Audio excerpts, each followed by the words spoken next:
मजरू सुल्तानपुरी का एक शेर मुझे याद आता है, मैं तो तन्हा ही चला जानबे मंजिल मगर लोग आते गए और कारवां बनता गया।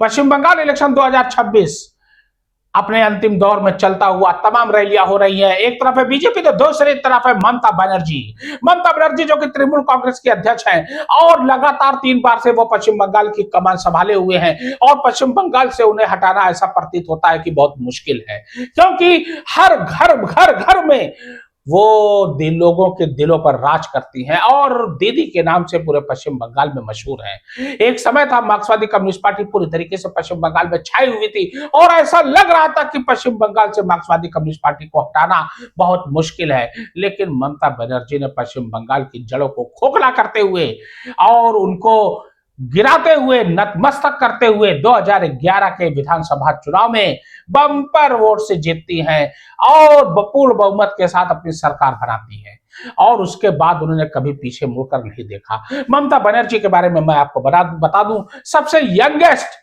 एमपी मेंबर ऑफ पार्लियामेंट बनकर वो पहुंची थी दिल्ली में और दिल्ली में केंद्र सरकार में उन्होंने विभिन्न पद पर कार्य किया। कांग्रेस के टिकट पे वो चुनाव लड़ी थी, इससे पहले वो कांग्रेस में थी, उसके बाद कांग्रेस से अलग होकर उन्होंने अपनी खुद की पार्टी बनाई तृणमूल कांग्रेस। रेल मंत्री भी बनी केंद्र में और उसके बाद पश्चिम बंगाल की राजनीति में पूरी तरीके से सक्रिय हो गई और तब से लेकर अब तक पश्चिम बंगाल की कमान वही संभाले हुए हैं। 3 बार से लगातार मुख्यमंत्री हैं और चौथी बार वो अपनी किस्मत आजमा रही है। लेकिन दूसरी तरफ है बीजेपी लॉबी।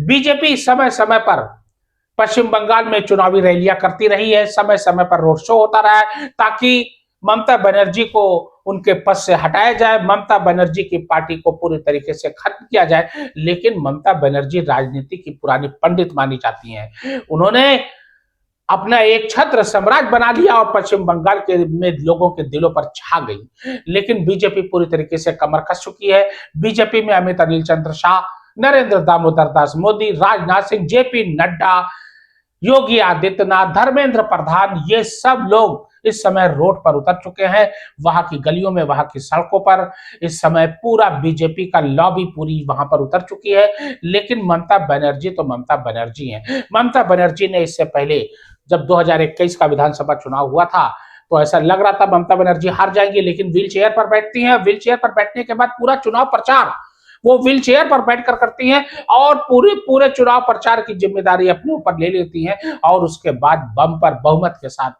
वो सरकार बनाती हैं। लेकिन 2026 में एसआईआर लागू होने की वजह से थोड़ा उनको मुश्किलों का सामना करना पड़ा है। लेकिन एक बात तो तय है कि ममता बनर्जी, जो कि पश्चिम बंगाल की राजनीति की सबसे पुरोधा नेता मानी जाती हैं और लोगों के दिलों पर राज करने वाली नेता मानी जाती हैं, उनको वहां से हटाना ऐसा प्रतीत होता है कि बड़ा मुश्किल है। बीजेपी हर बार कोशिश करती है लेकिन हर बार विफल। हालांकि ममता बनर्जी के कुछ विश्वस्त लोगों को, शुभेंदु अधिकारी, मुकुल राय, इन लोगों को तोड़ा, अपने पाले में ले आई, लेकिन उसके बावजूद ममता बनर्जी का कुछ नहीं कर पाई।